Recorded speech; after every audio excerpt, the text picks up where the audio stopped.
再来去看印度，印度有袂少庆典顶悬拢有枪，因为枪是一个会当天好运好彩头。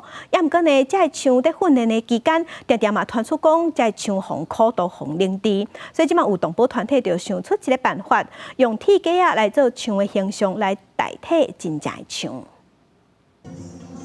大枪用片仔甲囡仔小笑问，真侪民众甲伊翕相的时阵，以往来亲切摇伊的大对耳仔，即只悬有3公尺，重量800公斤，亲像真诶同款的大枪，是一只机械枪。印度南部克拉拉邦即间庙9月举办印度教庆典，印度教内底枪头人身的枪神，负责掌管智慧甲财富，真受民间尊敬。所以相关庆典一定要有大枪来加持。不过大枪伫严格训练的过程，生活条件真差，定定有互人遭受虐待情形。另外，大枪是去控制攻击人、致死死亡的事件，逐年发生，所以动保团体都想着改变做法，关上这只机械枪给庙。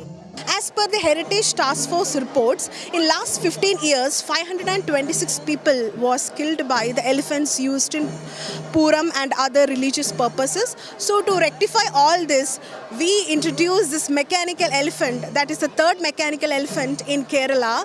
动保团体表示，因这项关键的前提，就是庙莫阁饲养，也是请活枪来做庆典的活动，并且会用安全、毋是残忍的方式来举行相关仪式。克拉拉邦法律规定，大枪伫游行5点前后，至少爱休困12点钟；行完一段路程了后，至少休困5点钟。不过，实际的情况往往无法度如实。历史受虐待大枪伫庆典仪式进行中失去控制，破坏财产，造成人员伤亡的案例真侪。几工前，当地则发生互游客坐的大枪向失控，甲顺枪塞踢倒娃娃打死的意外。